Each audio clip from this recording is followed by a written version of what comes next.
This is real life, not Wall Street, but Main Street. A real show on what's really involved with starting and running a business with all the ups and downs.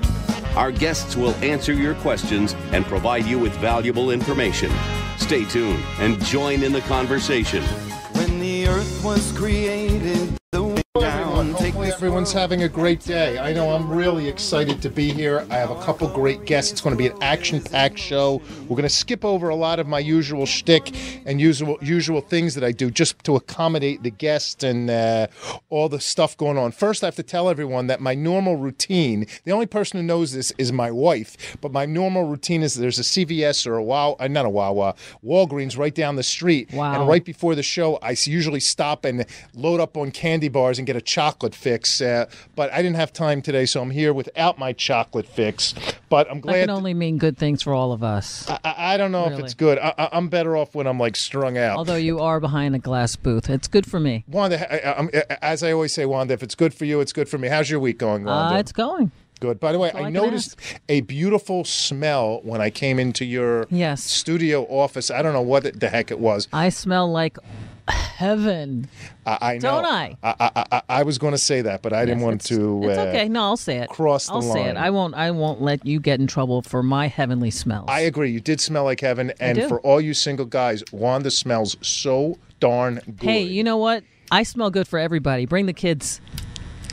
Bring the kids? I thought you want the men. I'm a free-smelling. I'm not just smelling. I don't want guys sniffing all over me. Got to be honest with you. Just everybody. Come on. Okay. We're crossing. You got to make it like that. I smell heavenly. It's for everybody. You're heaven. You're in heaven. Anyway, I'm glad to be here. Show is brought to you by, again, Gelt Financial, your source for commercial lending, doing accounts receivable financing, business financing, small commercial lending. If you need a loan, call Gelt at 561-221-0900. I'm really excited because one of our guests actually won the Quick Liquidity contest. Quick Liquidity is one of our sponsors, and they are buyers of minority interest in real estate. And we're going to get to our guest in a minute. Of course, Todd Cohen is here. He's here early. I'm really excited to see Todd. And Todd and I saw Todd on Facebook the other night, looking good with his family. Before we get started, I want to remind everyone the call-in number is 305-541-2350, and you could look us up and friend us on Facebook at Jack Miller Down to Business. I'm not going to do, I usually do a Shlomo Bregman motivational thing today. I'm not going to do it only because I just don't have time. And to be candid with you, was traveling this week. But look him up on BregmanSuccess.com. And hello, Mr. and Mrs. Bregman. I don't know, something's really, every week I walk in here thinking about something, many things, usually them are non-appropriate, but what gets me today is you go out through life and I see so many people who don't have any excitement, don't have any passion, and just go about their jobs and their lives and their tasks in, I don't want to say a boring way, but I'm a boring guy, but just a bland way. And I want to tell you people, especially you young budding entrepreneurs, or really any entrepreneur, or any businessman, or any husband or wife or father or whatever, you have to have passion in your life. Whatever you're doing at the moment, you have to be passionate about it and get excited about it. Even if you're bowling or playing baseball or golfing or being on the radio or making a sale or selling insurance, whatever you're doing at that moment, be passionate about it and have excitement about it. And that will breed into everything you're doing. And then the success will follow you. People know when you're not passionate and excited about it. So please have passion and excitement about things. I actually been working for the past month on a client, and this client, I feel like I love them dearly, but they're a fairly large size marketing company. And I've been working on them, and I was in their offices Monday, and one of the guys said, he reminds me of Ari Gold. I don't know if anyone watches Entourage. I love Entourage, and we saw the Entourage movie, and I did something, and it reminded him when in the last movie of Ari Gold in his psychiatrist's office puts his fist through a picture or a painting, and glass flies all over the place. So you got to have that passion, because it'll get you farther done. Anyway, I want to introduce Bob White. Oh, I'm sorry, I lost you. Bob Weissbein. Bob, how you doing? Fantastic. Good. Move a little closer to the mic. Fantastic. Bob is a financial planner.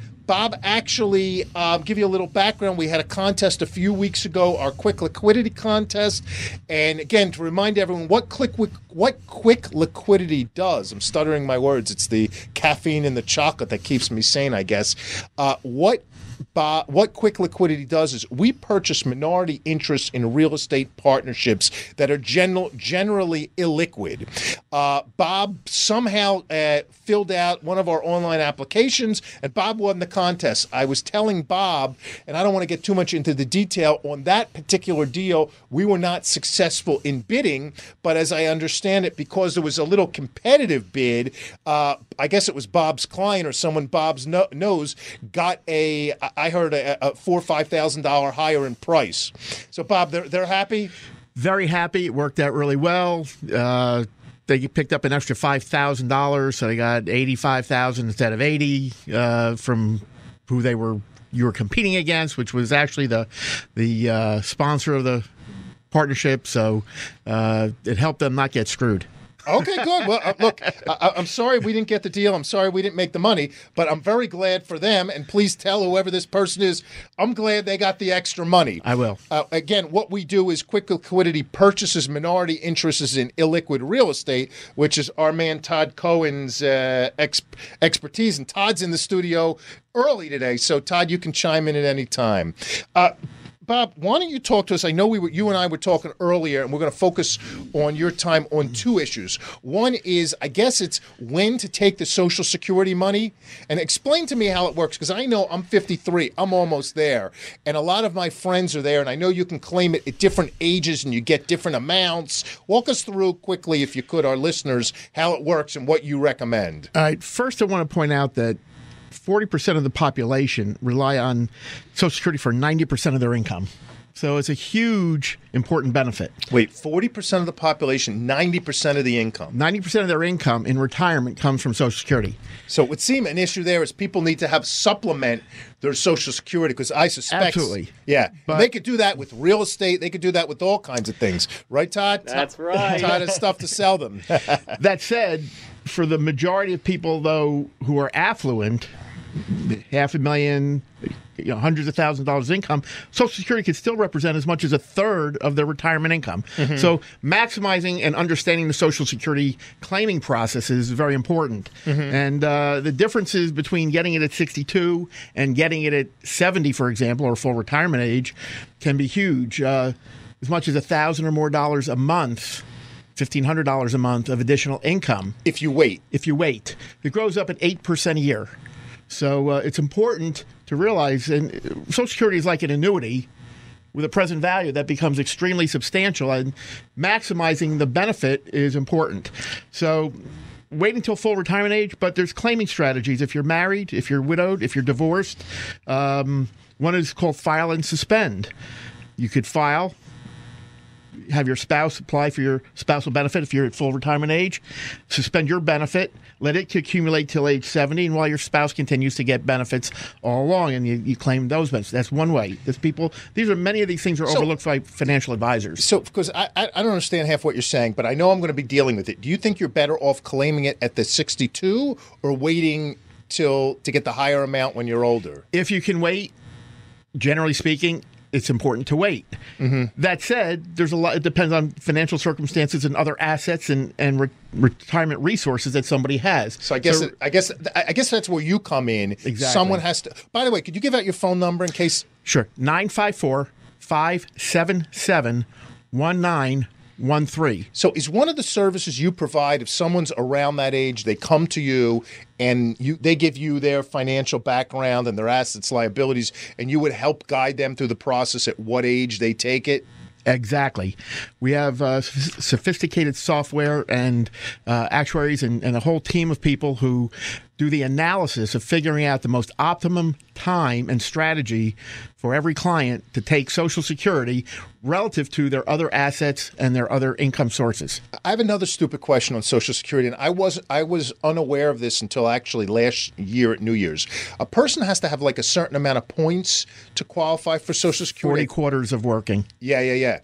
Would you do me a favor? My wife We were out New Year's Eve, and this came up in conversation. I got home 2, 3 in the morning, and I don't know about you, but I get every year a Social Security statement, and I've worked, and I qualify, and my wife was 4 points short. Would you tell her to get a part-time job and the importance of it so she can make her 4 points? I've been telling her this, but she doesn't listen to me. Mrs. Miller, get a job.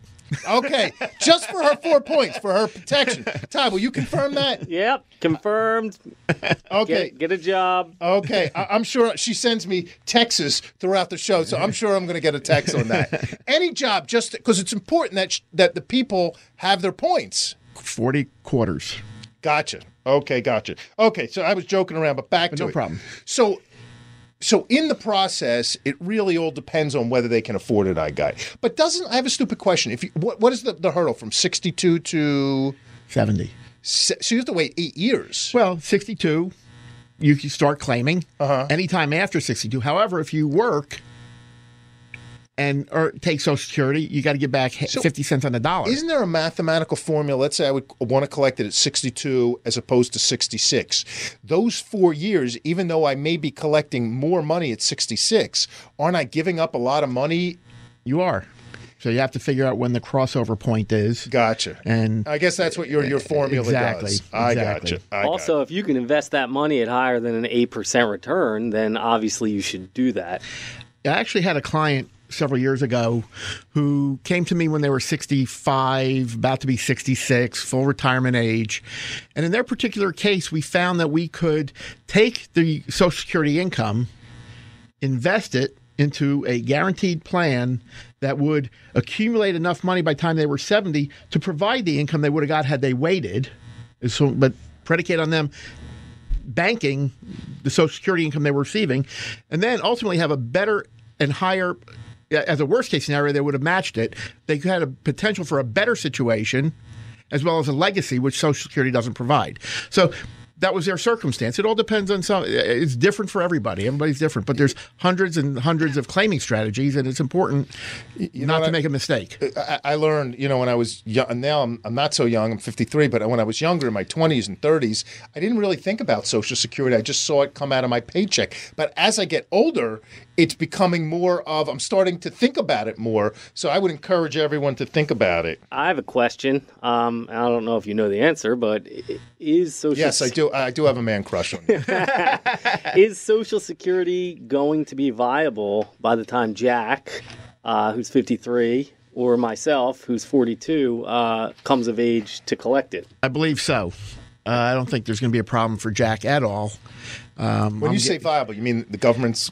Will they still have money in the coffers to pay? I think for Jack, absolutely. For you, probably. For my kids, and maybe if you got kids, your kids. They just keep printing money. Hey, Donald Trump's running for president now. Well, here's the thing about Social Security. When they I'm sorry. We got to talk in the mics. Wanda's telling me. Should we play a Neil Young song? Neil Young, yeah, it's amazing. Whatever you say about Trump, you got to give him a lot of credit, man. He's bombastic and he could be a little out there, but when you look at least when I look at a lot of what he says, I got to tell you, I'm kind of liking a lot of what he says. So who knows? We'll see what happens. It would have been interesting to see him negotiate with the foreigners instead of Obama. I try not to get to. It was a crazy week. I mean, between the church shooting yesterday, people are just nuts. Nuts. Someone told me on the way in they caught the guy. Yep. He was just 21-year-old guy. Yeah, 21-year-old. They caught him in North Carolina. Was he? I assume he just had a mental. He was just like literally nuts. I don't assume. I know nothing yet, but that's probably a good guess. It's just sad. I think we need to do something about. Again, this is a business show, but just about the state of mental affairs, because a lot of these people are just. Sadly, mental disease is a big thing, and we just ignore it as a society, and I don't think we can anymore. It's just sad. What, 8 people were killed or something? I think 8 or 9. Yeah. Terrible. 9. Yeah. Terrible. You know what else I was shocked about? I don't know. We're getting off business, and we have to go to a commercial. I heard on the radio that Lester Holt is now the news broadcaster of... Well, he has been. Yeah, but he's the permanent. Now he's permanent. And you know what I was shocked about? That in today's society, that they said that he's the first African-American... Anchor. I didn't even realize it.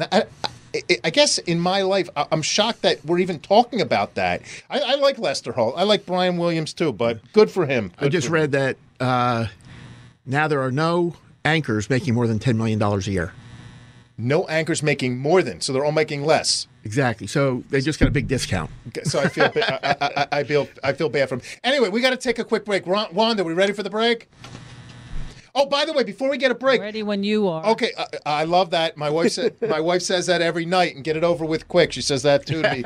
But I want to thank Dan Cascal, who's one of our sponsors of the show. I think his commercial's coming up at this point, or maybe the 3:30 hour. But Dan, I want to thank you for being a sponsor and a good friend of the show. Dan is a fantastic real estate attorney in South Florida. Wanda,